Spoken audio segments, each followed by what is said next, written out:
నమస్తే, welcome to our channel. నేను మిషాల్ని. మాజీ మంత్రి వివేకానంద హత్య కేసులో కీలక మలుపులైతే తిరుగుతుంది. ఇప్పుడు రీసెంట్ గా రంగన్న అనే అతను కూడా చనిపోయారు. ఆయన చనిపోయిన తర్వాత చాలా అనుమానాలు అయితే దారితీస్తుంది. ఎవరు చంపారనేది కూడా మనకి ఆధారాలతో సహా బయటికి రావాలని వాళ్ళ భార్య అయితే అడుగుతుంది.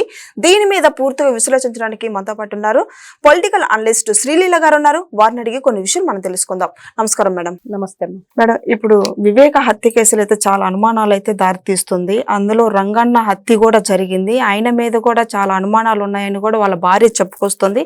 ఇది ఎంతవరకు వాస్తవం అంటారు మేడం? దీని మీద స్పందన ఏంటి?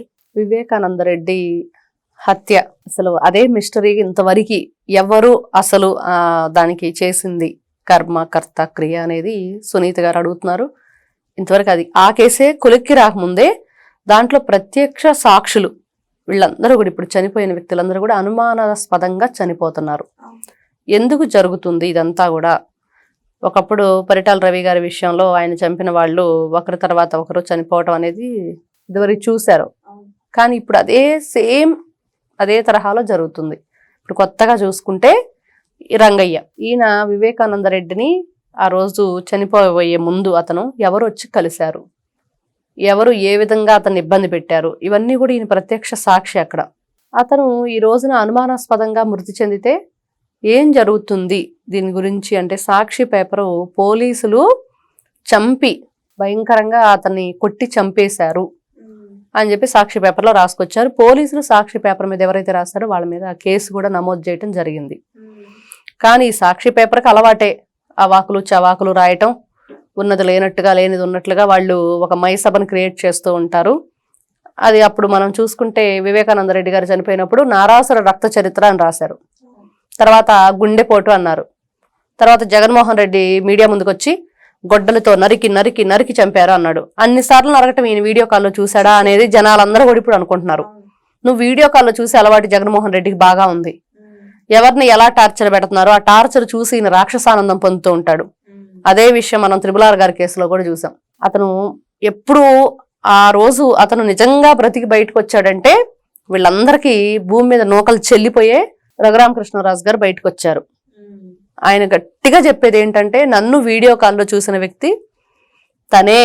ఎవరు చేశారు? తులసిబాబు గుడ్డెల మీద కూర్చొని అతన్ని ఎలా కొట్టాడు, ఎంత భయంకరంగా. వీళ్ళకి మనుషుల్ని అలా టార్చర్ పెడుతుంటే వీళ్ళు సెల్ ఫోన్లో వీడియో కాల్ చేసి చూడటం, వీళ్ళ మంత్రులేమో బట్టలిప్పదీసి వీడియో కాల్స్ చేసి చూపించటం, ఇది వీళ్ళకి అలవాటైన పని.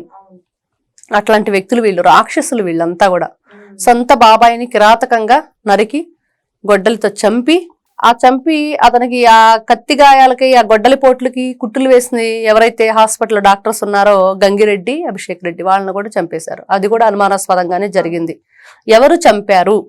వాళ్ళు చనిపోలేదు అని ఈ రోజు ప్రజలంతా అనుకుంటున్నారు. ఎవరిని అడిగినా కూడా చెప్తారు అది. ఎందుకు అంటే జరుగుతున్నాయి అక్కడ సాక్షులు. ఎందుకు చనిపోతున్నారు? వేరే ఇంకెవరు చనిపోవట్లేదే. ఈ రోజున ఎవరితో ఆగలేదు. మొన్న అభిషేక్ రెడ్డి, ఇప్పుడేమో ఈ రంగయ్య. ఈ రోజున అతని బాడీని మళ్ళీ బయటికి వెలికి తీసి రీపోస్ట్ మార్టం చేసిన వైఖరి ఎందుకు చేయాల్సి వచ్చింది? ఆయన ఒక వాచ్మెన్ గా ఉండి పాపం ఆయన పెద్ద ఆయన అయిపోయాడు. ఆ హాస్పిటల్లో జాయిన్ చేశారు. సరే ఏం జరిగింది అనేది తెలియాలి కదా. రకరకాల అనుమానాలు. ఎక్కడ కూడా ఈ మిస్టరీకి ఏంటి, ఎప్పుడు పులి స్టాపే లేదా అన్నట్లుగా ఉంది. కానీ ఇదొక వంత అయితే అసలు ఇంకా సాక్షులు ఉన్నారు. ఇప్పుడు కేసు నడవటానికి కారణం సునీత గారు, అప్రూవర్ గా మారింది దస్తగిరి. వీళ్ళిద్దరికి కూడా ప్రాణహాని ఉంది. చాలా జాగ్రత్తగా ఉండాలి. వీళ్ళని పోలీసులు ఏ విధంగా కాపాడతారు, అసలు ఈ కేసు ఎప్పుడు ఒక కొలిక్కి వస్తుంది అనేది కూడా ఒక మిస్టరీగా ఉంది. సాక్షి పేపరు, సాక్షి ఛానల్ ఇవి ఉంటాయి. ఇవి మాట్లాడి వీళ్ళు చెప్పేవి చేసేవి. సరే, మీకు ఎదురుగి రాష్ట్రాన్ని పరిపాలించడం చేత కాలేదు. ప్రజలు 11కు పరిమితం చేసి పక్కన కూర్చోబెట్టారు, ప్రతిపక్ష హోదా కూడా లేకుండా. మరి కనీసం ప్రజలకు ఉపయోగపడే పనులన్నా చెయ్యండి అంటే అది చేయరు. ఆవిడ వస్తుంది శ్యామల, పావలా చేయమంటే రూపాయి చేస్తుంది. రోజా ఉంది, ఇంకా రోజా నోటికి అద్దు ఆపలేదు. వీళ్ళు మేము మహిళలమి, మహిళా సాధికారకత, సాధికార సదా అది ఇది అని చెప్పేసి ఓతగా గగ్గోలు పెడుతూ ఉంటారు మైక్ ముందు పెట్టుకొని. చంద్రబాబు నాయుడు గారికి తెలుసమ్మా అసలు మహిళల్ని ఎలా గౌరవించాలి అనేది తీసుకొచ్చింది ఫస్ట్ అన్న నందమూరి తారక రామారావు గారు. ఆయన సమాన హక్కు ఆస్తిలో ఆడపిల్లకి రావాలి అని ఆయన పెట్టాడు. తర్వాత తిరుపతిలో పద్మావతి మహిళా యూనివర్సిటీని ఆయనే స్థాపించారు. ఆడవాళ్ళు చదువుకోవాలి, చదువుకుంటే వాళ్ళకి జ్ఞానం ఏర్పడుతుంది. ఇప్పుడు ఇంట్లో ఉంటే ఈ జ్ఞానం వేరు, జనరల్ నాలెడ్జ్ వేరు. చదువు, పుస్తక జ్ఞానం అనేది ఉండాలి. వాళ్ళకి ఏం జరుగుతుంది, ఎలాగా, అందరిలో ఏదో ఒక స్కిల్ ఉంటుంది, ఆ స్కిల్ని డెవలప్మెంట్ చేసుకోవాలి అనే దానికి స్త్రీ బయటికి వెళ్తే చక్కగా తనకి ఆలోచన జ్ఞానం పెరుగుతుంది. చదువుకుంటే ఇంకా బాగుంటుంది, తన కుటుంబాన్ని తీర్చిదిద్దుకోగలుగుతుంది. ఈ రోజున పిల్లలకి ఇంట్లో మనమే ట్యూషన్ చెప్పుకోగలుగుతున్నాం అంటే చదువుకుంటేనే కదా. వాళ్ళకి చక్కగా ఏదైనా చెప్పగలుగుతాం, ఆన్సర్ చేయగలుగుతాం, ఎవరినైనా క్వశ్చన్ చేయగలుగుతాం, ఇది తప్పు ఇది కరెక్ట్ కాదు అని చెప్పగలుగుతారు. తర్వాత చూసుకుంటే హరికృష్ణ గారు టీడీపీ హయాంలోనే ఆయన మహిళా కండక్టర్లని ప్రోత్సహించారు. మహిళా కండక్టర్లను తీసుకొచ్చింది హరికృష్ణ గారు.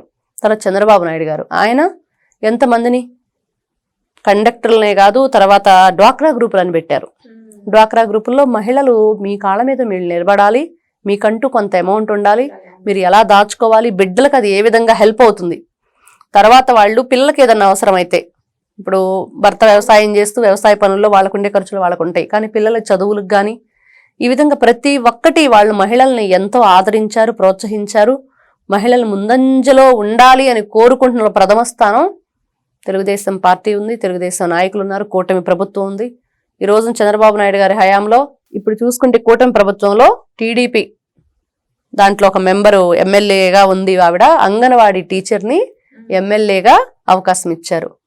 ఇది జగన్మోహన్ రెడ్డి ఏం చేశాడు, వాళ్ళ నాన్న పేరు మీద పార్టీ పెట్టి, ఇప్పుడు నారా భువనేశ్వరి గారు ఉన్నారు, తండ్రి పేరు మీద ఒక ట్రస్ట్ నిర్వహిస్తున్నారు. ఆవిడ ఎన్ని విధాలుగా సేవలు అందిస్తున్నారు, ఎంతమంది ఆ సేవలకి వాళ్ళు తీసుకుంటున్నారు, ఎంతమంది లబ్ధి పొందుతున్నారు. అది కదా గొప్పతనం అంటే. అటు చూసుకుంటే బాలయ్య బాబు ఉన్నారు, తండ్రి పేరు మీద తల్లి పేరు మీద బసవ తారకం క్యాన్సర్ హాస్పిటల్ ఉంది, ఎంతమందికి ఆరోగ్య ప్రదాతగా నిలబడుతుంది. అది ఏదైనా చేయదలుచుకుంటే అలా చేయాలి. కన్న తల్లిని చెల్లిని ఇచ్చిన ఆస్తిని వెనక్కి లాక్కొని వాళ్ళ మీద కేసులు పెట్టి, ఈరోజు జగన్మోహన్ రెడ్డి వాళ్ళ టీం ఉంది, పేటిఎం బ్యాచ్, రోజా, శ్యామల, వీళ్ళు మాట్లాడతారు. బాబు గారి అనుభవం అంత లేదమ్మా, మీ వయస్సు జగన్మోహన్ రెడ్డికి కూడా లేదు. రాజకీయాలు ఎలా చేయాలంటే వీళ్ళలాగా రక్తపు మడుగుల్లో కాదు, సొంత బాబాయిని చంపేసి తండ్రిని చంపేసి శవరాజకీయాలు చేస్తూ, శవాన్ని చూస్తే చాలు ఎక్కడ లేని ఆనందం వస్తుంది. రాబంధువులు గనక చచ్చిపోయిన దున్నపోతుల కోసం, జంతువుల కోసం ఎలా వెతుకుతూ ఉంటాయో అలా వెతుకుతుంటాడు ఈ జగన్మోహన్ రెడ్డి. రాష్ట్రాన్ని సర్వనాశనం చేశాడు. ఈ రోజున ఈ రంగయ్య కేసులో కూడా అదే జరిగింది. ఇది పోలీసులు మాత్రం వదిలిపెట్టే ప్రసక్తే లేదు. వీళ్ళు ఏది కూడా ఒక్కటి కాబట్టి ఒక్కటి కూడా మంచి చేసింది లేదు రాష్ట్రానికి.